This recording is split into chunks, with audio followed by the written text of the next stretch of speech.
Hi guys, welcome back to Cyberpunk Galaxy. My name is Nick, and today we're going to be playing Sherlock Holmes Chapter One. I know this game is a little different than what I usually play on the channel, but I am a huge fan of adventure games, and I love the Sherlock Holmes series by Frogwares a lot. They also created The Sinking City as well. So I wanted to play this game case by case, or maybe a couple cases each part, and really let you guys enjoy the game and the visuals and the story. So enjoy the first case of Sherlock Holmes Chapter One, A Mother's Love. Let's start a new game.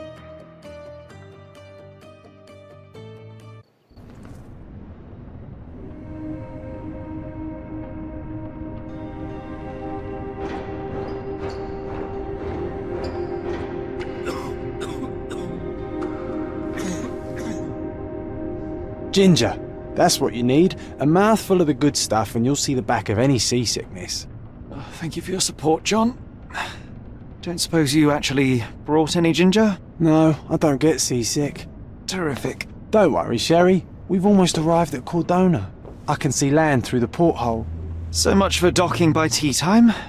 The captain seemed more interested in his maids than in his maps. Oh, is Sherlock grumpy? Cheer up. We're back where we grew up. It's exciting. What's changed? What's the same? Ugh. I'm starting to question whether the weeks-long journey was worth it. Travelling all this way, enduring this indignity simply to visit a grave. Even if it is my mother's. That's just Mycroft's nonsense, still rattling around in your head. Try to forget what he said. I have. I believe it was that this is a performative farce, a feeble excuse to avoid responsibilities, and that there was nothing to be gained from it. You needed to do this. Enough of the self-pity and doubt. So we're a little late. What of it? We'll retire to the hotel and visit her in the morning. It'll be worth it. Thank you, John. And if you want to notify the captain's wife of his indiscretions, I will not stand in your way. Ah, at last. I'm quite ready to get off this cursed boat. Come on. We'll go together.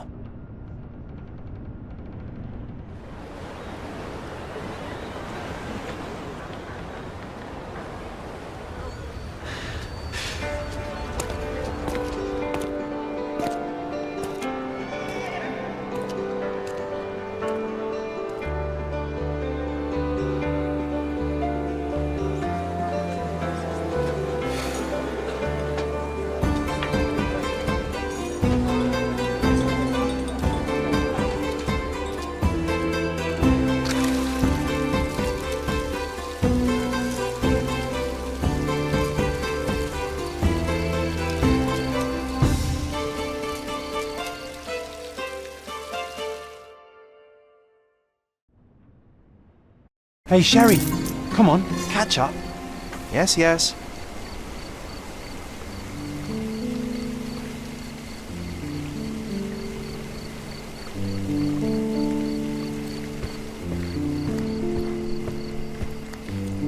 Sherlock, don't get lost in this huge garden. Follow the sound of my voice. Welcome to Il Palazzo de Lusso, sir. If you need something, sir, please inquire at reception. Welcome to Il Palazzo di Lusso, sir. We just need your signature.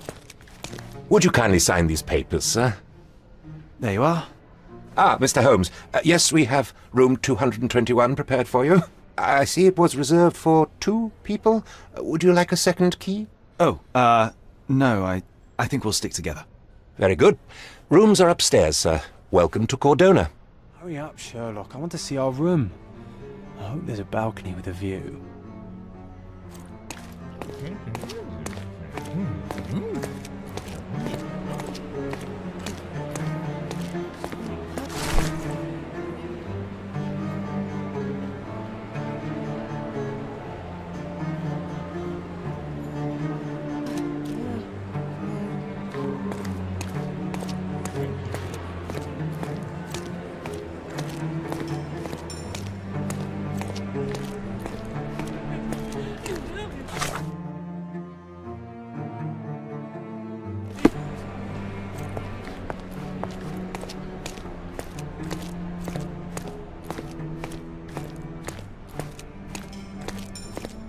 I apologise, sir, but your room is not yet ready. Perhaps in the meantime you would like to relax in the foyer? Tonight the restaurant is offering a complimentary marlin ceviche to all our guests. Let's check what they have on offer.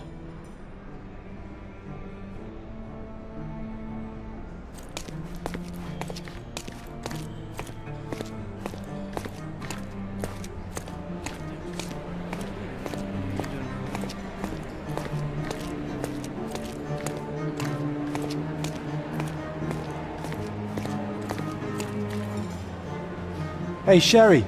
Just our luck. If seafood's not to your taste, everyone loves Benedict's batch. Our poached eggs with hollandaise sauce.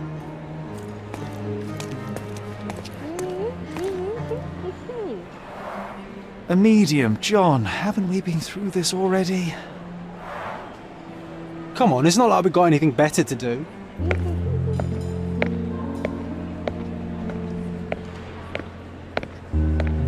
Excuse me, sir, but I believe Mr. Galich is conducting a séance at the moment. Perhaps you'd care to have your portrait drawn while you wait? Why? Pardon me?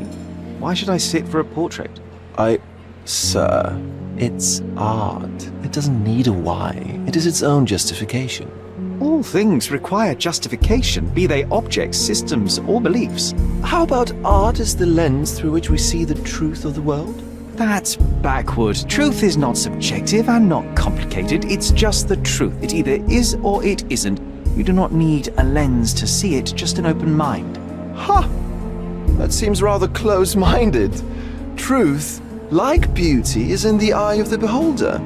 So tell me, what do you see? Mediocrity.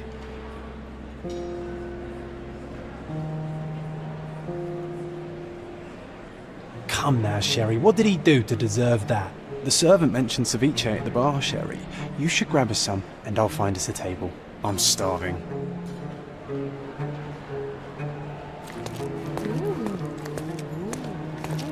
Okay, time to check if John found us a nice table for the evening.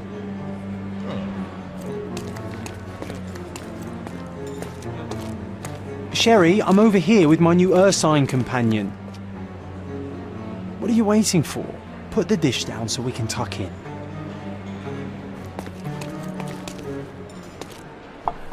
Cordona's even quieter than I remembered. It's going to be a long evening. Ah, come now, Sherry. What say we amuse ourselves with a little game? What were you thinking? Oh, promise me it isn't nonsense. After being cooped up on that boat, I am itching for activity. No. As you can see, someone left a cane on our table. I simply thought you could identify its owner. Ah, so it is nonsense. It'll take me a minute, John, at most. Well then, you can deliver it to him as well. Deliver it to him? Then what are the staff here for? Aesthetics? Stubborn, Sherry, too stubborn. You wanted something to do. Slapping oneself in the face is also something to do. That doesn't make it worthwhile.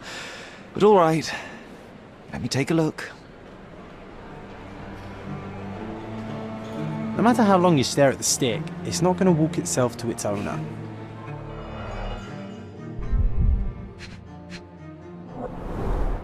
The hand grip is a head of a golden Javanese statue, probably stolen from a temple. The dents suggest it has been used as a bludgeon. A crest depicting a bulb of garlic in a meadow, perhaps the Fielding family or Meadows, or Craven, from the Old English name meaning garlic place.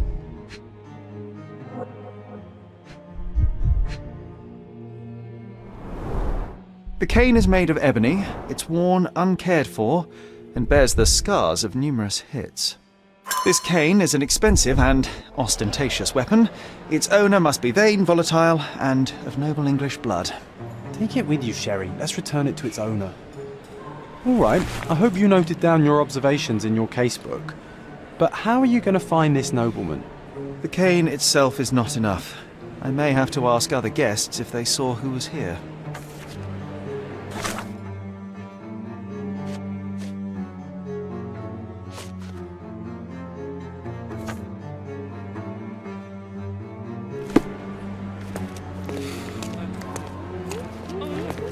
Can you satisfy my curiosity?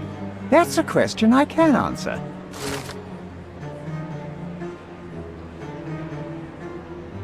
Well, even with your keen senses, Sherry, I doubt you'll find the cane's owner on your first try.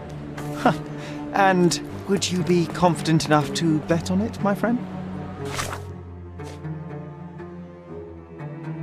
Why not? Let's see how good you really are.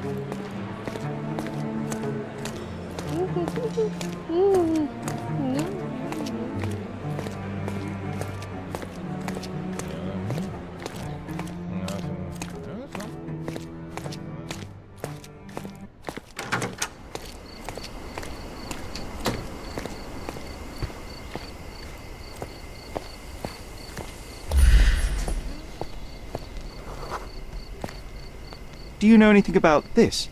My dear fellow, you're talking to the right man.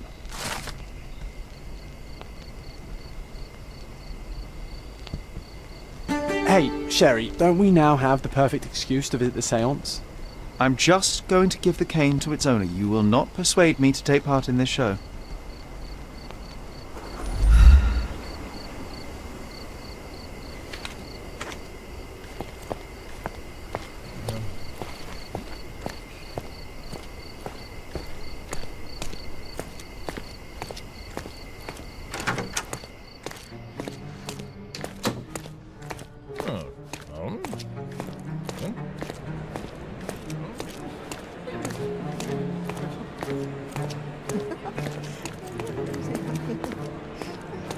Come on, if you hurry, perhaps we'll see the ghost.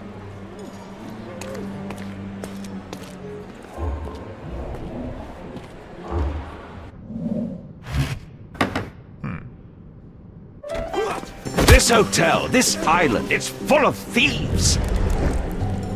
First my cane, now the diamond. Take your hands off me! Do you even know who I am?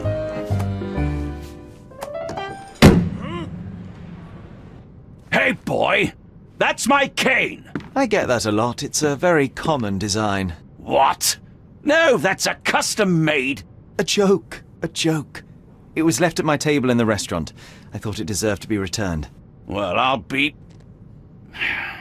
It is rare to encounter a straight-fingered true penny these days. What a gentleman. But I must ask, how did you know I was the rightful owner?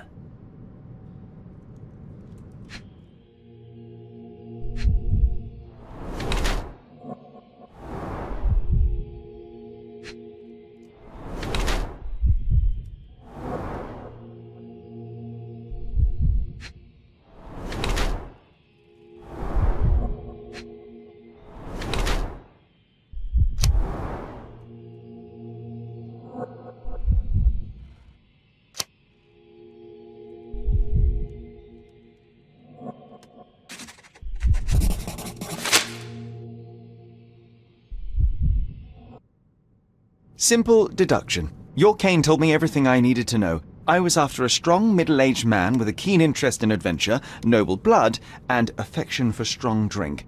And if one were to go further, one may even be able to extrapolate your name from your heraldic symbol, Lord Craven. Marvelous. Simply marvelous. That's me, Lord Andrew Craven. You are the real medium. You hear that, Emma? Well, you found my cane. Perhaps you can locate my diamond, too. Yes, you should do it. It will be child's play for you, Mr. Holmes. And if a child can do it, then I'm sure the local police can suffice. The police? Why bother? I know this harlequin stole it. The only question is, where is it hidden? Fine. Give me my stick and I'll resolve the matter myself. This thief almost confessed after a single punch. I suspect a beating may result in answers of questionable veracity. Fine. I shall spare you and he the trouble if you first answer me this. How does a priceless diamond become the subject of a séance? It is an unusual accoutrement. Emma wished to speak with its former owners. My grandfather told us it belonged to a Rajah, an Indian king. So you were summoning long-dead Indian royalty, and, pray tell, you were expecting him to converse in English? To be frank, Mr. Holmes, I don't believe in ghosts. But Emma was fascinated by the idea of meeting a real king, even a dead one. Well, a crown is a crown. Can you describe the stone itself? A yellow diamond, not less than 100 carats, and perfectly egg-shaped. There is not another like it. You insist the medium robbed you during the séance. But what occurred exactly? It was a dirty trick. We were sitting here in the dark, chanting and holding hands, as expected. Then something began to appear from the medium, like a cloud or a bubble. The swindler called it ectoplasm. Ah, yes. Common in the spiritualist trade, and quite the spectacle. Indeed, perhaps too much. My beloved Emma screamed in horror, and I stood to defend her, attacking that cursed ghost. How brave. But my hand hit nothing. The medium jumped away from me, and Emma fainted. I lit the candle, and the diamond was gone. Stay here, and don't touch anything. I'm going to investigate further. Don't fret, I'll be keeping a close eye on this thief.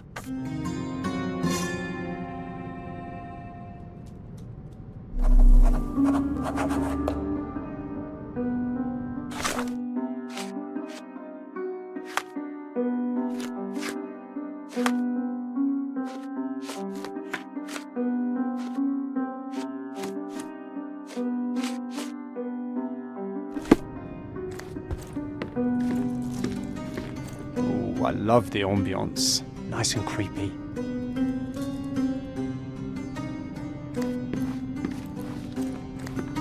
Thank you for helping us resolve the situation, sir.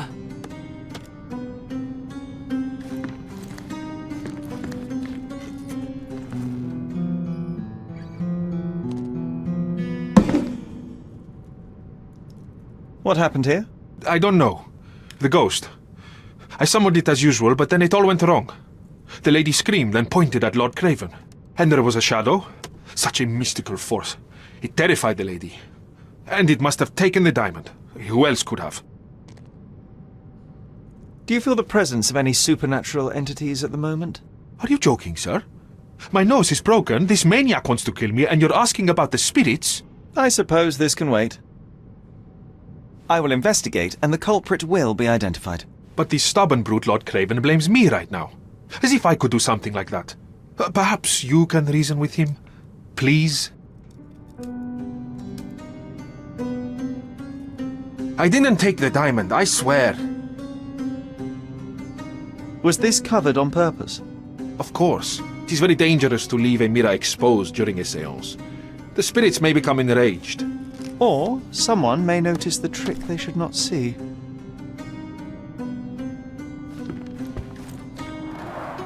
Quite a display for the tremulous visitor. How can you not love this stuff, Sherry? It adds so much atmosphere to the room.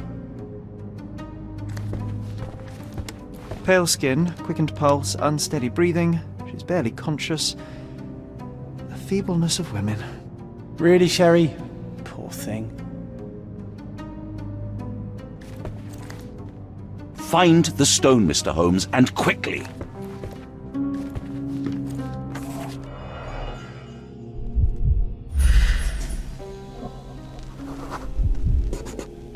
The diamond was placed on the table so that all participants could reach it. This must be the ectoplasm. Too bad there's not enough for a proper chemical analysis. Ectoplasm. The ghost was here, Sherry.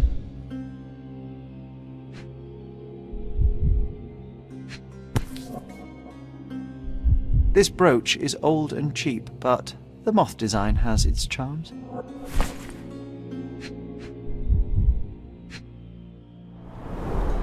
Half a glass of Balblair scotch and the remains of a Paul Aranaga cigar. What else does a gentleman need? There are light traces of rouge on the edge of this wine glass. Ah, seems like you're ready to delve into your mind palace, Sherry. I'm sure you'll make some good deductions.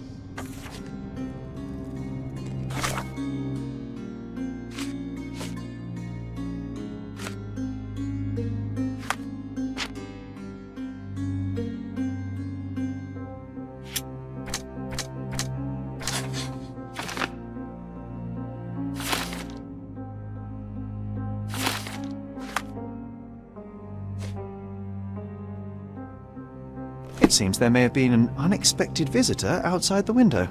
Ah, I hope it was the ghost of the Raja.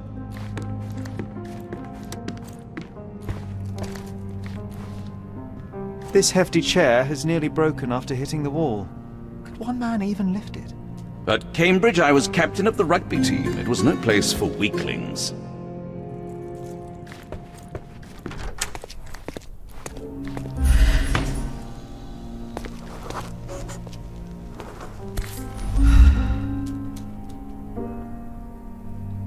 This looks recent.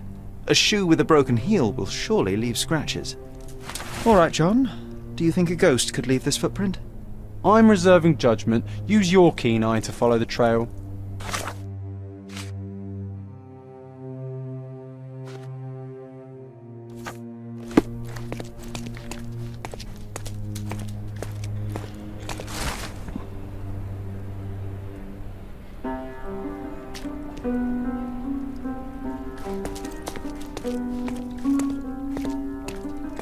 Ghost hunting.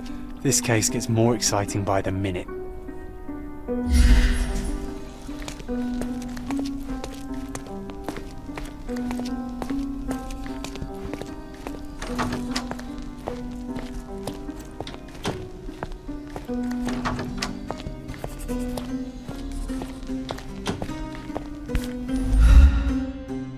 Roster Moore. All the maids in the hotel wear this exact shoe. Size 4 with a broken heel. So, definitely not the ghost of a Raja. Unless... No, what a shame. Our witness was a nosy maid. Searching the entire hotel could be difficult. Perhaps the other maids can help us find her. This reminds me of the fairy tale, Sherry. Will you find your princess?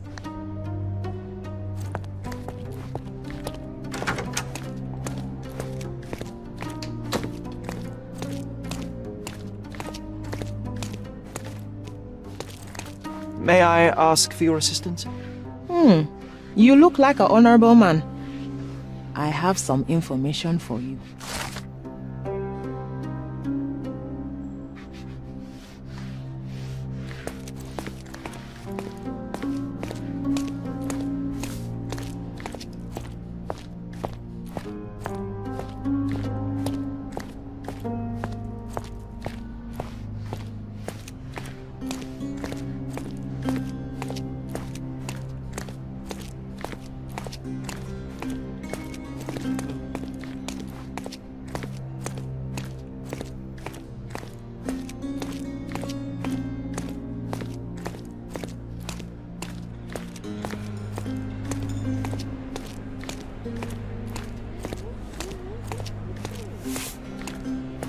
Finally, there you are. One would think a maid would be easy to find in this place. I'm sorry, sir. Do you need more towels? No. You are the maid who saw the ghost in the seance room, yes? How did you know? Simple. You changed shoes after breaking a heel while fleeing the scene. I'm sorry, sir, but if I may ask, who are you?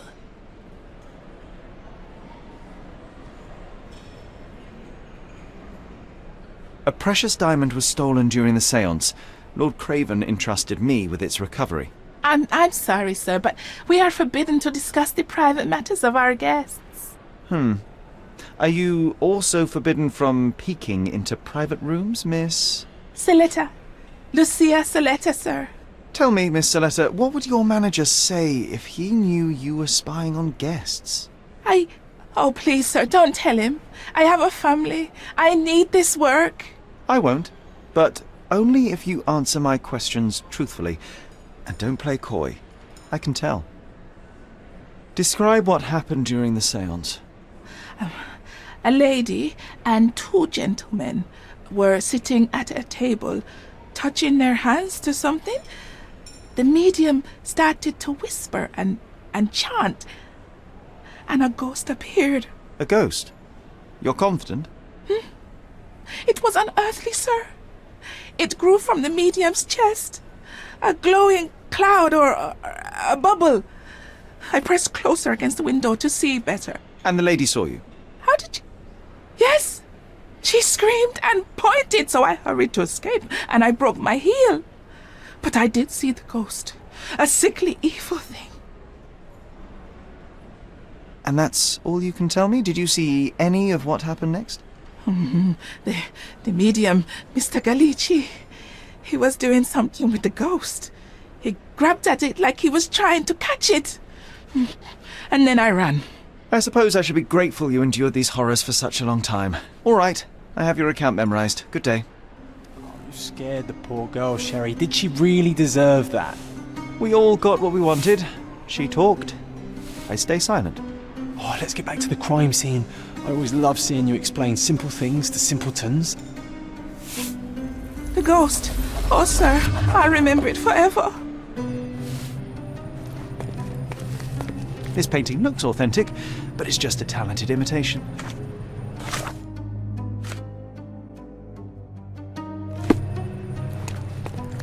Oh, let's get back to the crime scene.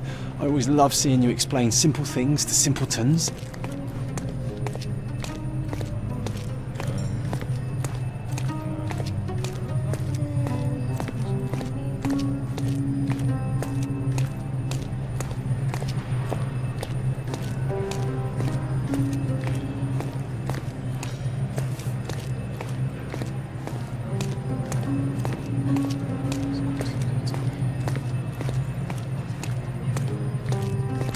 Lady Craven retired to her room to rest.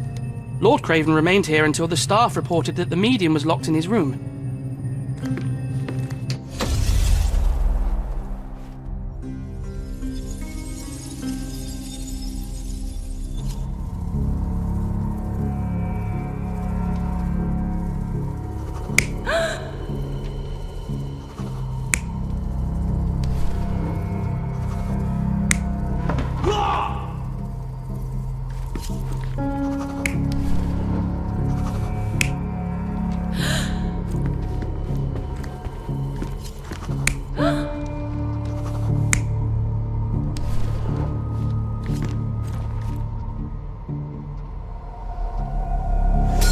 It all began when the lady screamed and pointed at the window. Lord Craven jumped up, ready to face anything, ghost or human. The medium shrank back in dismay. He was not expecting such a reaction and had to quickly hide the ghost. The lady was the only one left touching the diamond, at least until she fainted. Amazing! It's like you saw it with your own eyes, sir. Oh, I forgot that you were here. I guess I should discuss all of this with Lady Craven. The Cravens are upstairs in room 226. It is one of our finest suites. If the lady was touching a diamond, then she would have felt the ghost take it. What do you think it felt like, Sherry? A jellyfish?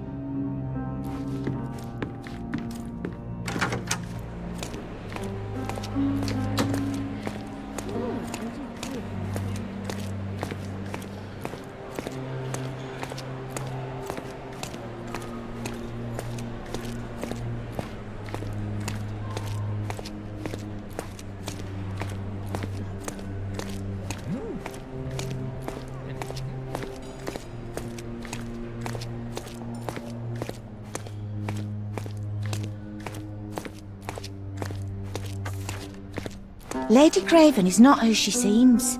Remember her behaviour in the hall.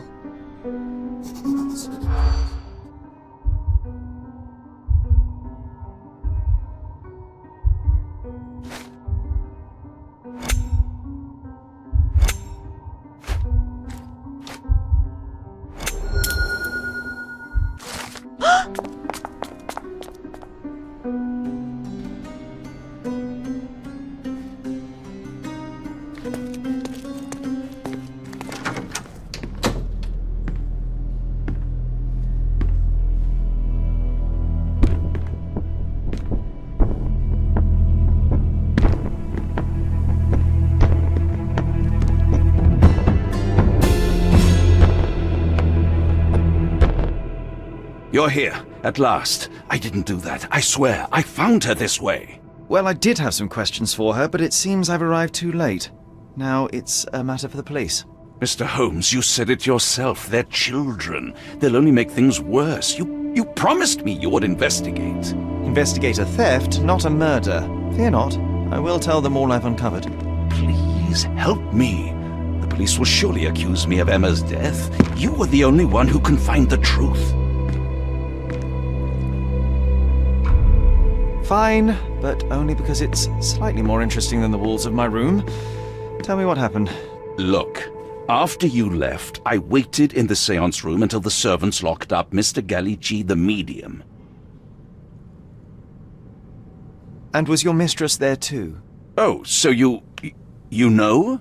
I suppose I shouldn't be surprised. Regardless, the staff took Emma to her room. She was still feeling dizzy. So you didn't follow her. Interesting.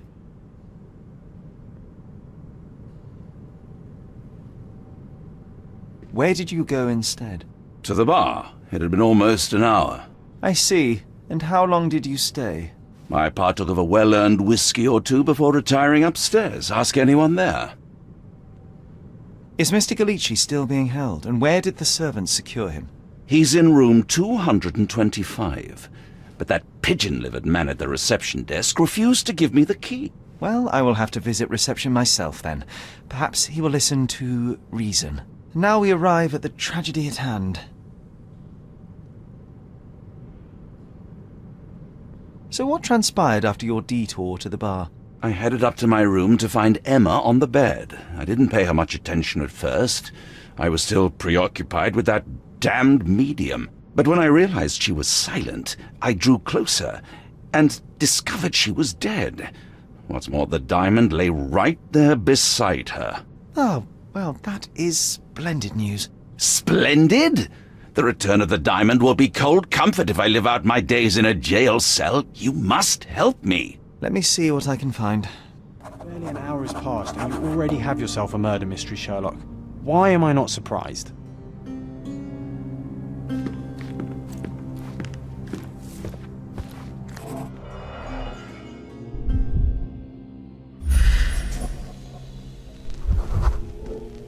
Aha. This ring looks out of place among the others, and the design is familiar.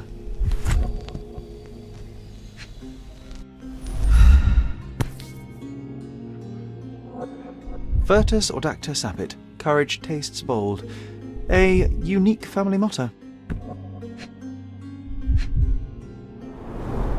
Several £1,000s, that's quite a fortune.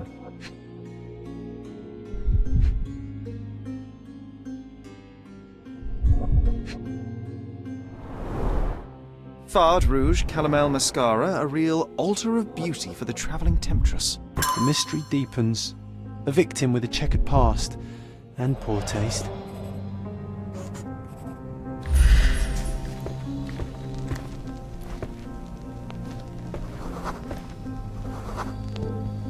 A remarkably simple lock.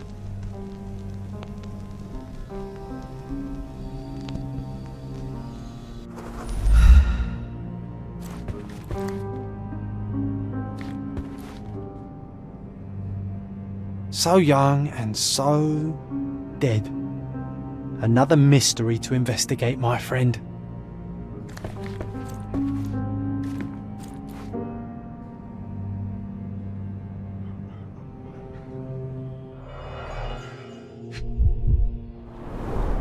Strangled with bare hands, judging by the bruises.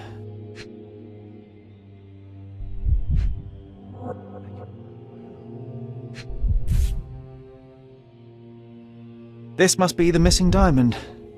A tremendous specimen, now forever tainted.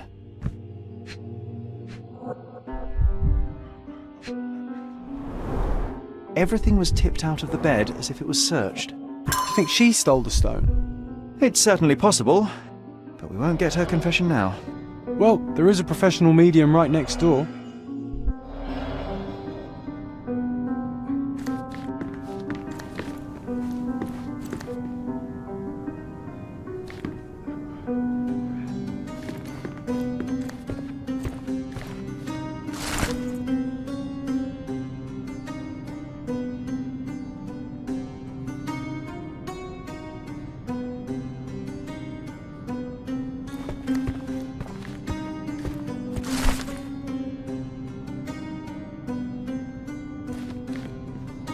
Someone was not happy with his post.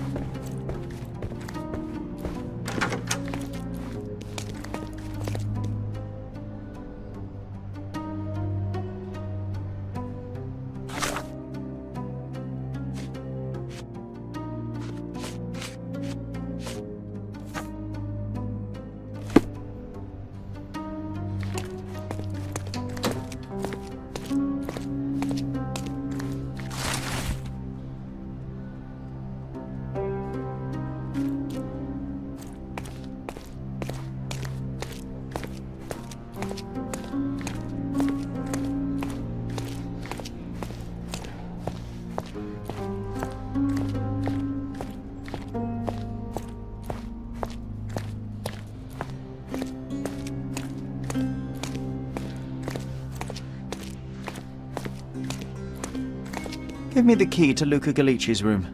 I need to talk to him about the events of the séance.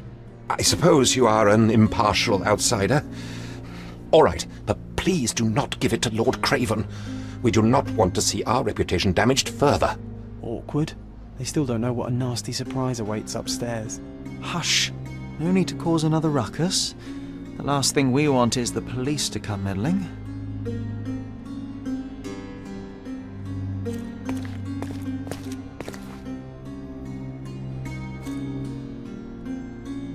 Now you're in your element, Sherry.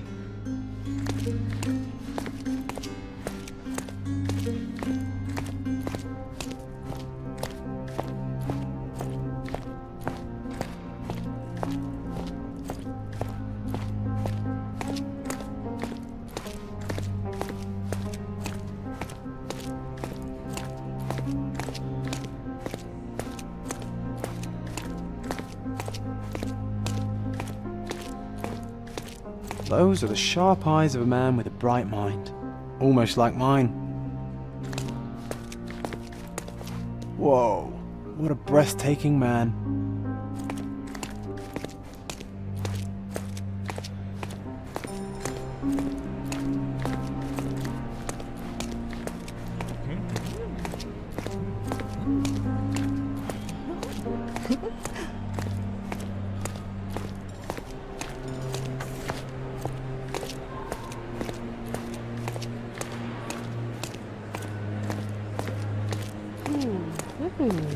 Can I ask you a question? Friend, you're lucky there is something I know about this.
Do you recognize this ring? Should I? It's a third-rate piece if ever I've seen one. I'd never buy something like this. Did you ever see Miss Emma wearing it? No. And why should she? I gave her enough jewelry that she could wear a superior ring every day of the week. I found these jewels secreted away. Are you familiar with them? Ah, it cannot be so. That deceptive wagtail. How could she do this? That sounds like a yes. These items were supposedly stolen from us during our trip. I must have spent hours reporting it all to the police. And it turns out she had them all along. The trollop. I'd kill her myself were she not dead already. I am needed elsewhere.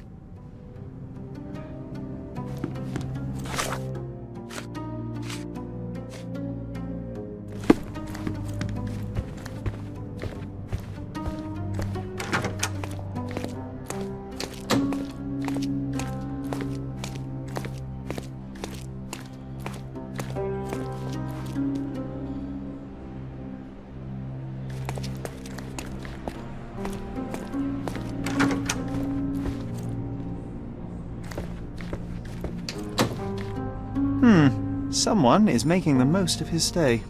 Can you blame the man? I'd say he's not ordering enough.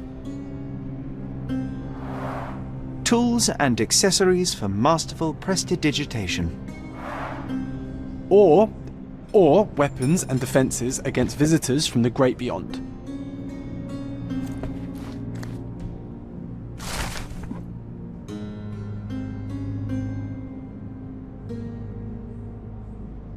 A familiar substance. It's the ectoplasm that stained the seance table, but this time there's enough for analysis.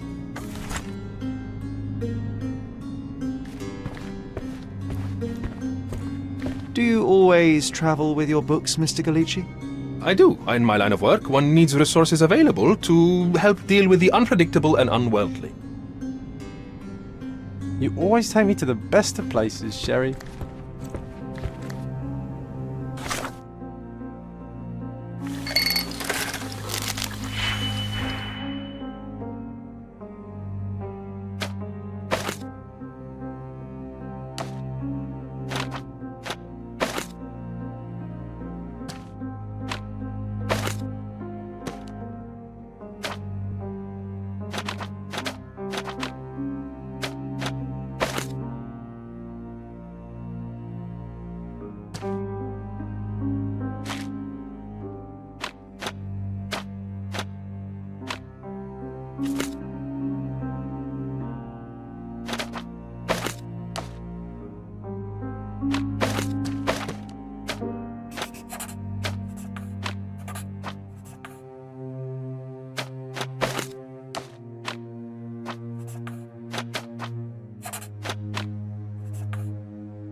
My faith in this medium has burst. I'm afraid I can wait no longer to hear your account of the seance, Mr. Galici.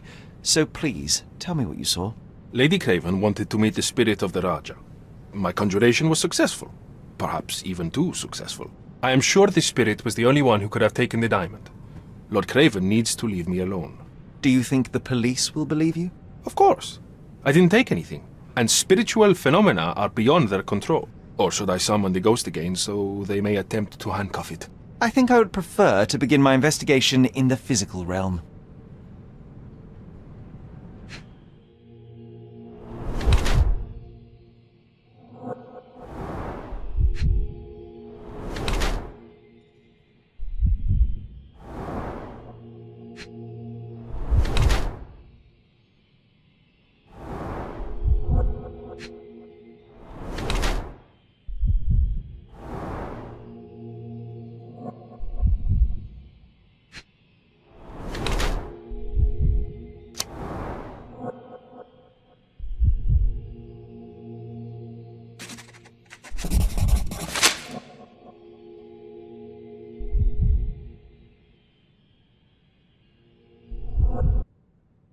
I have shocking news that changes your situation entirely. Oh, no, wait. What am I thinking? The spirits will have told you this already. I'm not in the necessary state for summoning. The spirits prefer clarity of mind and soul. Please, tell me. Lady Craven died in the very next room while you were in here. Did you not hear anything? What? How? In fact, I did hear noises.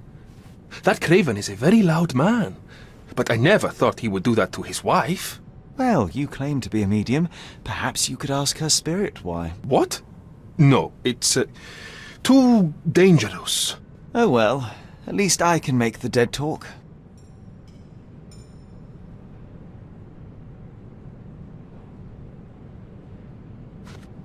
Do you realize just how dangerous it is to hold phosphorus in the mouth? I beg your pardon? I'll bet it makes your rubber balloons glow impressively in the dark, but you'll regret it when the hypertension and vomiting sets in. You mock my talents, sir. You shouldn't be so flippant about things beyond your earthly understanding. How ignorant one must be to compare a spirit's ectoplasm with balloons. It was merely a word of caution. We both know how match factory workers look after several years on the job.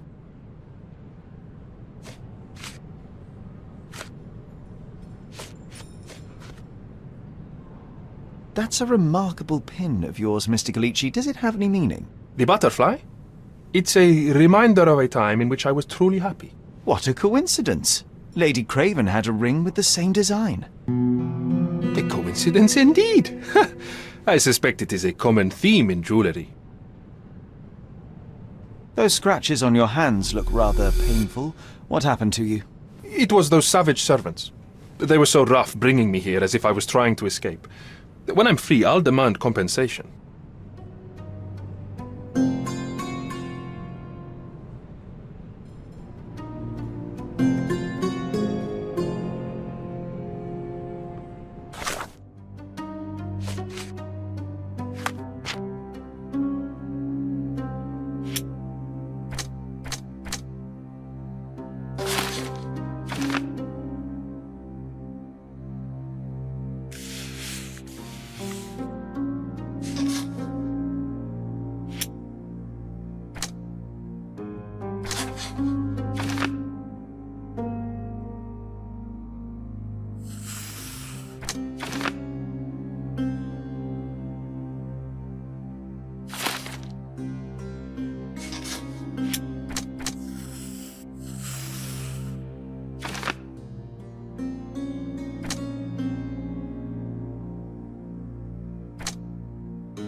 Luca Gallici, I know you murdered Lady Craven, and I can prove it.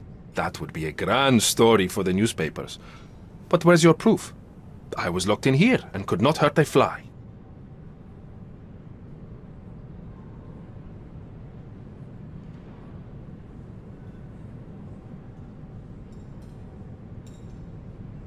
Your wrists are bloodied, and there's no way a servant's manhandling could cause such an injury.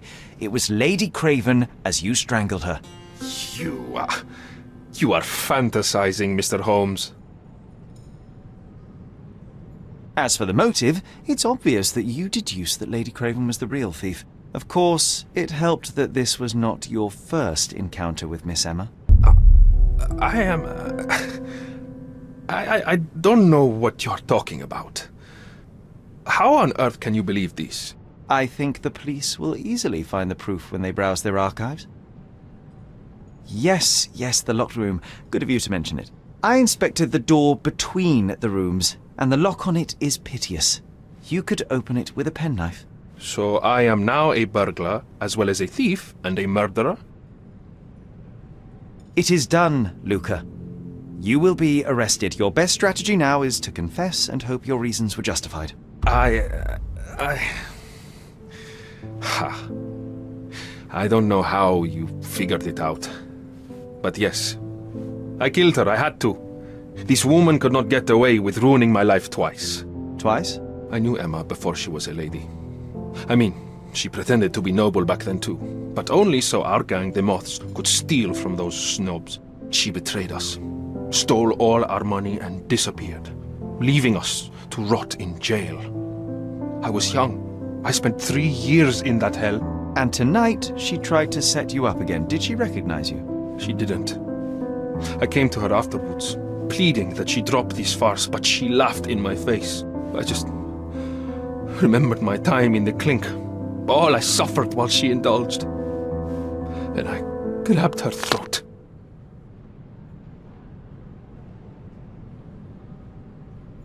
You already suffered at Miss Emma's hands once.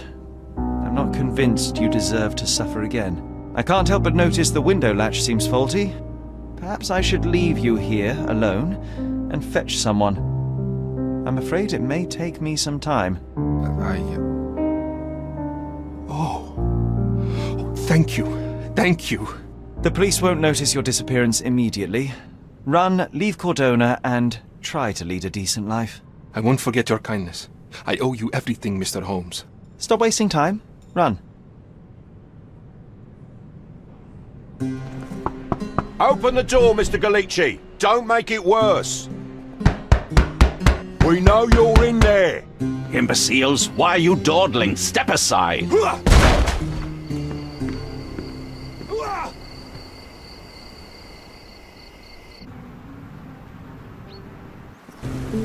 That was too much fun, Sherry. I'm buzzing. Buzzing. Wasn't it fun? A woman died, John. I was too slow to the truth, too hesitant to intervene. How can you... Oh, lighten up. Those people made their choices. If you swan about with a diamond in your pocket, that's what happens. Wealth is a weakness. So we must blame those who covet it. With enough money on the line, Sherlock, a man will do just about anything. Even murder. And then we get to solve it. I suspect you perhaps cannot grasp the true horrors of mortality, John. Oi, I am aware of my perilous existence, thank you very much. I must admit, even if the outcome of the adventure was imperfect, there was some pleasure to be had in the puzzle. Well, Cordona seems more depraved and decadent than we thought. I bet you'll get another chance. A bet, you say? A figure of speech. Just a figure of speech.